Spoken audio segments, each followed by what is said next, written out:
কিয়ামতের আগ পর্যন্ত পৃথিবীর ইতিহাসে দাজ্জালের চেয়ে বড় কোনো ফিতনা আসে নাই, আসবেও না। এই সূরা আপনাকে সেই ফিতনা থেকে বাঁচাবে। নবীজি এমনভাবে বলেছেন, কোনো মুমিন ব্যক্তি যদি তাকে পেয়ে যায়, মানে দাজ্জালের যুগটা পেয়ে যায়, সে যেন তার সাথে মোলাকাত করার আকাঙ্ক্ষাও পোষণ না করে, কারণ এটা এমন একটা ফিতনা হবে যে ইমানদার মানুষের ইমান হরণ করে ফেলবে। এখন বলেন,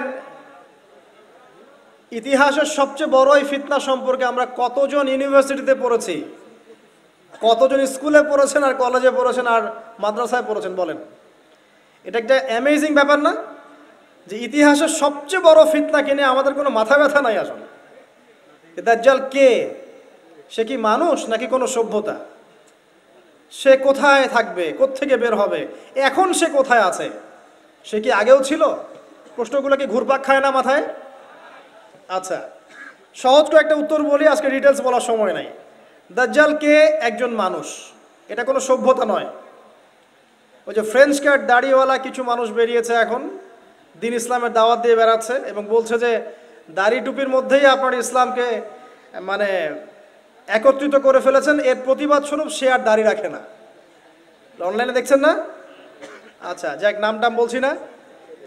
তো তারা মনে করে দাজ্জাল একটা সভ্যতা। দাজ্জাল কোনো সভ্যতা নয়। সোজা কথা শুনে রাখেন, দাজ্জাল একজন ইহুদি যুবক হবে। কে হবে? ইহুদি যুবক, যে পৃথিবীর শুরু থেকেই পৃথিবীতে ছিল। প্রমাণ, নবী সাল্লাল্লাহু আলাইহি ওয়াসাল্লাম বলছেন, এমন কোন নবী নাই যিনি তার কওমকে দাজ্জালের ফিতনা সম্পর্কে সতর্ক করেন নাই।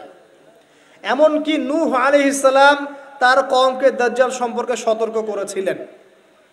তার সৃষ্টির শুরুতে দাজ্জাল ছিল। কোথায় ছিল আমরা জানি না। এখন সে কোথায়? কোথায় আল্লাহ ভালো জানেন। দেখেন, আমি আপনাকে একটা হাদিস বলি, আপনার মাথা ঘুরবে, আপনি কোনো কনক্লুশন পাবেন না। বলে রাখছি যে একটা দুইটা হাদিস দিয়ে দাজ্জালের মতো জটিল কনসেপ্ট বোঝা যাবে না। আমি একদিন বলেছিলাম না, দাজ্জাল বের হবে জেরুজালেমে এসে, সে জেরুজালেম থেকে সারা বিশ্ব শাসন করবে, বলেছিলাম না? তো একজন খুব লিখেছে বিরুদ্ধে, যে দেখলেন না দাজ্জাল খোরাসান থেকে বের হবে, দাজ্জাল ইস্পাহান থেকে বের হবে। তবে টেকনিক্যালি সেখানে আরেকটা হাদিস ছিল, সেটা সে আনে নাই। ওখানে আরেকটা হাদিস ছিল যে দাজ্জাল শাম মানে কিন্তু পুরো প্যালেস্টাইন, জর্ডান, লেবানন, এই পুরো এরিয়াটাকে শাম বলে। শাম এবং ইরাক এর মাঝখানের একটা রাস্তা থেকে বের হবে। এই হাদিসটা যখন বলা হয়েছে যে শাম এবং ইরাকের মাঝখানে একটা রাস্তা থেকে বের হবে, তখন কিন্তু ইসরায়েল নামক কোনো রাষ্ট্রের অস্তিত্ব ছিল না, জানেন? এটা 1450 বছর আগের হাদিস। আর এর অস্তিত্ব হয়েছে এই তো 1914 সালে বেলফোর ডিক্লারেশনের মাধ্যমে।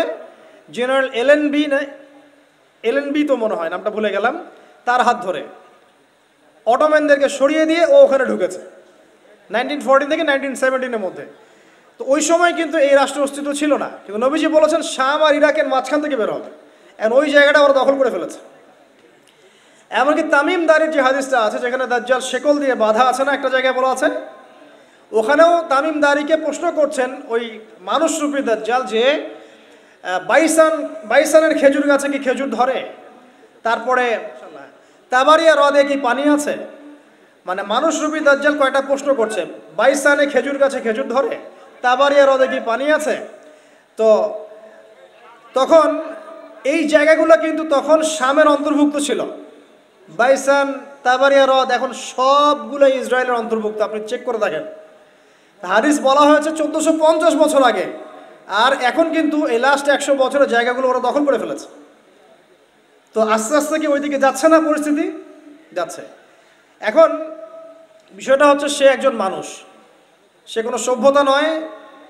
তার কোকড়ানো চুল থাকবে, সে খুব হেভিলি বিল্ড হবে, তার শারীরিক শক্তি থাকবে বেশি, তার এক চোখ অন্ধ থাকবে, ঠিক আছে? এবং সে জিউসদেরকে নিয়ে বিশ্ব শাসন করবে। কতদিন? 40 দিন। 40 দিন মানে কি এক্স্যাক্টলি 40 দিন না, একটা সময় বোঝানো হয়েছে। এটা নিয়ে ওলামায়ে কেরামের মাঝে ইখতিলাফ আছে। তবে এতটুকু বলা হয়েছে, তার প্রথম দিনটা হবে 1 বছরের সমান, দ্বিতীয় দিনটা হবে 1 মাসের সমান, আর তৃতীয় দিনটা হবে 1 সপ্তাহের সমান। এবং বাকি দিনগুলো মানুষের দিনের মতোই, আমাদের দিনের মতোই হবে, ঠিক আছে? এখন দেখুন, খুরুজ নিয়ে যে কথাগুলো আছে, দাজ্জালের অস্তিত্ব আর খুরুজ এক জিনিস নয়। পৃথিবীর নূহ আলাইহিস সালামের সময়েও দাজ্জাল পৃথিবীতেই, কারণ নূহ আলাইহিস সালাম তার কওমকে দাজ্জাল সম্পর্কে সতর্ক করছেন, ঠিক আছে। আবার নবী সাল্লাল্লাহু আলাইহি ওয়াসাল্লাম বলছেন যে সে বের হবে আমার উম্মতে, এবং কিয়ামতের আগে সে সবচেয়ে ভয়ঙ্কর ফিতনা হবে, এর চেয়ে বড় কোনো ফিতনা নাই, আসবেও না, ছিলও না। পৃথিবীতে এখন যতগুলো ফিতনা আছে এগুলোকে একসাথে করলেও দাজ্জালের সমান হবে না, ঠিক আছে। সে বিশ্ব শাসন করবে, তার এক হাতে জান্নাত এক হাতে জাহান্নাম, মানে এটা রূপক অর্থে, কারণ জান্নাত জাহান্নাম হাতে আনা সম্ভব নয়। এক হাতে কি জান্নাত আনা সম্ভব? এক হাতে জাহান্নাম আনা সম্ভব? অর্থাৎ তার আনুগত্য যারা করবে তাকে সে প্রোগ্রেস দিবে, যে করবে না তাকে সে ধ্বংস করবে, তাকে শাস্তি দিবে। সে একটা কওমের পাশ দিয়ে হেঁটে যাবে, কওমের লোকদেরকে বলবে আমাকে আল্লাহ বলে মেনে নাও। ওই কওমের লোক যদি মেনে নেয় ওদেরকে সচ্ছলতা দিবে, ওদের ফসল ফলবে, ধন সম্পদ ওদের পিছু নেবে। যদি কোনো কওম অস্বীকার করে ওদেরকে ম্যাসাকার করে ছেড়ে দিবে। একজন যুবককে ডাকবে, ডেকে বলবে আমি কি আল্লাহ, তুমি কি বিশ্বাস করো? সে বলবে না, তুই দাজ্জাল। ওই যুবকটাকে ধরে চিরে ফেলে দিবে, চিরে ফেলে তার দেহের এক প্রান্ত একদিকে আর এক প্রান্ত আরেক দিকে ফেলে দিবে। এরপর আবার একে জীবিত করবে, জীবিত করে যুবককে আবার বলবে যে এখন কি বিশ্বাস হয়েছে যে আমি আল্লাহ? তখন যুবকটা বলবে এখন আরো স্পষ্ট বিশ্বাস হয়েছে তুই দাজ্জাল। কারণ নবী সাল্লাল্লাহু আলাইহি ওয়াসাল্লাম বলেছিলেন যে দাজ্জাল এরকম করে চিরে একজনকে ফাড়বে আবার জীবিত করবে। নবী সাল্লাল্লাহু আলাইহি ওয়াসাল্লাম বলেছেন এই যুবক হবে অনেক উঁচু স্তরের শহীদ। সুবহানাল্লাহ। তো সে কি, কোথায়? দেখুন, তামিম দারির হাদিসের মধ্যে দ্বীপের কথা আসছে, দ্বীপের মধ্যে সে বাধা আছে, প্রশ্ন করছে বাইসানে খেজুর গাছে খেজুর ধরে, তারপরে হ্রদে কি পানি আছে? তো তামিম দারি বলছেন না, খেজুর তো এখন খুব একটা, খেজুর খুব ভালো ধরে, খেজুর খুব ভালো ধরে, কিন্তু তাবারে হ্রদে তাবারে হ্রদেও পানি অনেক আছে। খেজুরও খুব ভালো ধরে, তাবারিয়া হ্রদেও পানি বেশি আছে। তখন সে দাজ্জাল বলছে অচিরেই বাইসানের খেজুর গাছে খেজুর ধরবে না, আর তাবারিয়া হ্রদেও পানি থাকবে না। এখন দেখেন এই খেজুর গাছের খেজুর নাই, তাবারিয়া হ্রদের পানিও নাই, লাস্ট 100 বছর এগুলো নাই। তো এগুলো সম্পর্কে মানুষ তো গবেষণা খুব একটা করে না, আর এগুলো আমরা তো খুব বেশি পড়াশোনা করা হয় না, ইউনিভার্সিটিতে পড়ানো হয় না। অনেক সময় আমরা যারা ইসলামিক লাইনে পড়ছি আমরাও পড়ছি না, এই কারণে আমরা বিষয়টা থেকে অন্ধ থেকে যাচ্ছি। যে জিউসদেরকে নিয়ে সে বিশ্ব শাসন করবে, সেই জিউসরা 2000 বছর পর্যন্ত জেরুজালেমে ঢুকতে পারে নাই। 1914 থেকে 1947-এর মধ্যে 2000 বছর পর তারা সেখানে ঢুকেওছে, সেখানে প্যালেস্টাইনিদেরকে বেরো করে দিয়েছে, বসতিও স্থাপন করেছে, রাষ্ট্র কায়েম করেছে। এখন সারা বিশ্বকে সে চষে বেড়াচ্ছে। এটা ছিল না আগে। ইভেন এখন যারা ওয়ার্ল্ডের জিও পলিটিক্স বোঝেন, যারা পলিটিক্স করে, প্রশাসন আছে, সবাই জানে বিষয়গুলো, যে সে এমন শক্তিশালী একটা রাষ্ট্র হয়েছে যে সারা বিশ্বের ইন্টারনাল বিষয়গুলোতেও সে মাথা গলানোর চেষ্টা করে, নাক গলানোর চেষ্টা করে। সায়েন্স বলেন, মিলিটারি সায়েন্স বলেন, পারমাণবিক অস্ত্র বলেন, আপনার কি বলবো, মিডিয়া বলেন, প্রযুক্তি বলেন, ফাইন্যান্স বলেন, এভরি সিঙ্গেল সেক্টর সে নিয়ন্ত্রণ করা শুরু করেছে এখন। এবং সে তো মঞ্চের পিছনে থাকে। একটা সময় পর্যন্ত ওর হয়ে কাজ করেছে ব্রিটেন আর পশ্চিমারা, এখন ওর পক্ষ হয়ে কাজ করছে আমেরিকানরা। সিম্পল, এই তো হচ্ছে। কিন্তু এক সময় এরা সবাই সরে যাবে, ও মঞ্চে নিজের রূপে আসবে। কখন আসবে? আমরা মনে করি যে দাজ্জাল যখন বিশ্ব শাসন করবে সে এই জিউসদেরকে নিয়েই করবে। এটা আমাদের ইন্টারপ্রিটেশন, ব্যাখ্যা। ভুলও হতে পারে, সঠিকও হতে পারে, তবে পরিস্থিতি যেমন হচ্ছে এটাই মনে হচ্ছে। নবী সাল্লাল্লাহু আলাইহি ওয়াসাল্লাম বলছেন ইস্পাহানেরও 70,000 জিউস ওকে ফলো করবে। সো এটা মিস্টেরিয়াস ব্যাপার যে জিউসদের কোনো থাকার জায়গা ছিল না, তারা আজকে এত শক্তিশালী হয়েছে, তাও আবার মুসলিমদের নাকের ডগায় বসে। এবং যত মিডল ইস্টে যত মুসলিম কান্ট্রিগুলো আছে দেখবেন, বাইরে যাই বলুক, ভিতরে আস্তে আস্তে আস্তে আস্তে ইসরায়েলকে মেনে নেওয়ার প্রবণতা তৈরি হয়েছে। সবাই স্বীকৃতি দিচ্ছে এখন, মাশাআল্লাহ। প্রত্যেক দিন সেখানে দেখবেন নিরীহ মুসলিমদেরকে হত্যা করা হয়, মা বোনদেরকে ধর্ষণ করা হয়, কারো কোনো ফিলিংস নাই। আকসা, কেউ নামাজও পড়তে পারে না ঠিক মতো। আর এগুলো আমাদের কাছে স্বাভাবিক। যদিও এটা নিয়ে আমাদের এত বেশি মাথা ব্যথার কিছু নাই, কারণ আমরা ইন্টারনাল বিষয় নিয়ে মাথা ঘামাই না কারো। কিন্তু আকসা এবং প্যালেস্টাইন ইস্যুটা মুসলিম উম্মার ইস্যু, এই জন্য মুসলিমদের একটা দরদ থাকবেই, একটা চাহাত থাকবেই, এর প্রতি একটা কান্না আমাদের থাকবেই। ইনশাআল্লাহ তাআলা এমন একটা সময় আসবে যখন আল মাহদি আসবেন এবং ঈসা ইবনে মারইয়াম আসবেন, তখন মসিহুদ দাজ্জালকে ওই প্যালেস্টাইনেরই বাবে লুদ নামক জায়গায় হত্যা করা হবে, হাদিসে লেখা আছে। হাদিস পড়েন বাসায় গিয়ে। বাবে লুদ নামক জায়গা যেখানে, সেখানে এখন ইসরায়েলের base camp, air base camp. খবর রাখেন এগুলা? তো সেখানে ঈসা ইবনে মারইয়াম তাকে হত্যা করবে। তার আগে সে বিশ্বকে চষে বেড়াবে এবং জিউসদেরকে নিয়ে সে সারা বিশ্ব শাসন করবে। মুসলিমদের মধ্যে মাত্র একটা দল থাকবে যারা ওর বিরুদ্ধে দাঁড়াতে পারবে। বেশিরভাগই, ম্যাক্সিমামই পারবে না।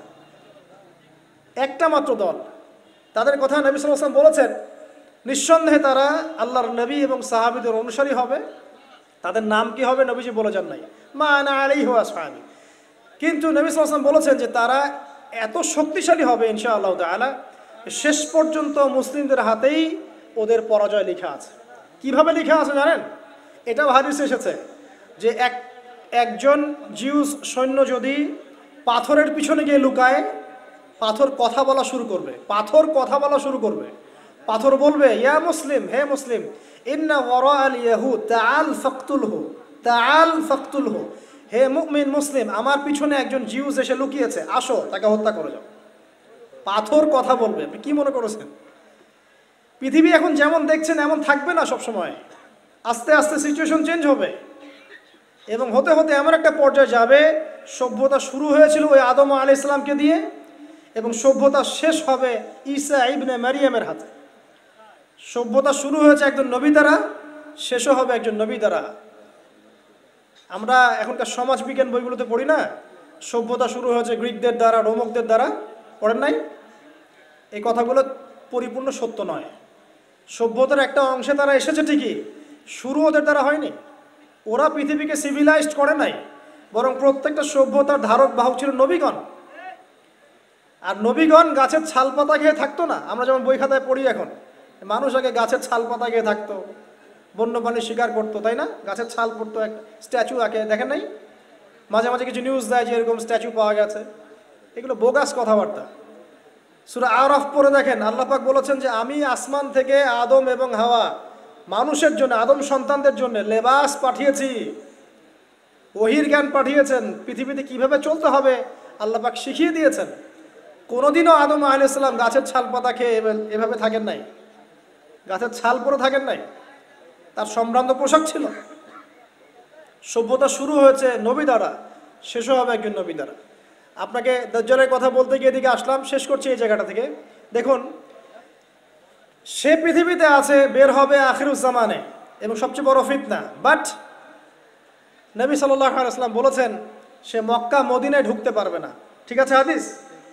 আচ্ছা, এবার দেখেন, যেই নবী সাল্লাল্লাহু আলাইহি ওয়াসাল্লাম বলছেন যে দাজ্জাল মক্কা আর মদিনায় ঢুকতে পারবে না, ফেরেশতারা তাকে পাহারা দিয়ে রাখবে, তাই না? গেটে গেটে পাহারা দিয়ে রাখবে। সেই নবী সাল্লাল্লাহু আলাইহি ওয়াসাল্লাম মদিনাতেই ইবনে সৈয়দ নামক একজন ব্যক্তিকে, একজন ইহুদি যুবককে দাজ্জাল মনে করছেন। তার সাথে সাহাবীরাও যাচ্ছেন। ইবনে সৈয়দকে ডেকে বলছেন, ইবনে সৈয়দ ইহুদি, তারও কোঁকড়ানো চুল, চোখের সমস্যা, একদম দাজ্জালের সাথে মিলে যায়। নবীজি বলছেন তুমি কি দেখো? ইবনে সৈয়দ বলছে আমি তো আরশ দেখি। নবী সাল্লাল্লাহু আলাইহি ওয়াসাল্লাম বলছেন আরশ কোথায়? হাদিসগুলো সহিহ মুসলিমে আছে। আরশ কোথায়? তো ইবনে সৈয়দ বলছে আরশ পানির উপরে। তখন নবীজি বলছেন তুমি তো শয়তানকে দেখো। কাকে দেখো? শয়তানকে দেখো। এবার নবীজি বলছেন তুমি কি বিশ্বাস করো যে আমি শেষ নবী? তুমি কি বিশ্বাস করো আমি শেষ নবী? ইবনে সৈয়দ বলছে আপনি কি মানেন যে আমি নবী? কথা বুঝতে পারছেন কি বলছে ইবনে সৈয়দ? আপনি কি মানেন যে আমি নবী? তো উমর রাদিয়াল্লাহু আনহু বলছেন ইয়া রাসূলুল্লাহ, আমাকে খালি একটা অনুমতি দেন, এই বেয়াদবের গর্দানটা উড়াই দেই। তখন নবী সাল্লাল্লাহু আলাইহি ওয়াসাল্লাম বলছেন না। নবীজি বলছেন হে ওমর, সে যদি আসলেই দাজ্জাল হয়ে থাকে তাহলে তুমি তাকে হত্যা করতে পারবে না, কারণ তার হত্যা লেখা আছে ঈসা ইবনে মারইয়ামের হাতে। ঠিক আছে? আর যদি সে দাজ্জাল না হয়ে থাকে তাহলে নিরপরাধ ব্যক্তিকে হত্যার মধ্যে কোনো ফায়দা নাই। দেখেন, আমি আপনাকে বলছি যে আপনি দাজ্জালের হাদিস দুই একটা পড়ে আপনি কনক্লুশনে আসতে পারবেন না। মদিনাতে দাজ্জাল ঢুকবে না, মক্কায় দাজ্জাল ঢুকবে না, কিন্তু মদিনাতে নবী সাল্লাল্লাহু আলাইহি ওয়াসাল্লাম ইবনে সাইয়্যিদকে ইনভেস্টিগেট করছেন। ওমর রাদিয়াল্লাহু আনহুকে বলছেন, সে যদি দাজ্জাল হয়ে থাকে, তাহলে তুমি তাকে হত্যা করতে পারবে না, ঈসা ইবনে মারইয়াম তাকে হত্যা করবে। কিভাবে মেলাবেন এখন আপনি?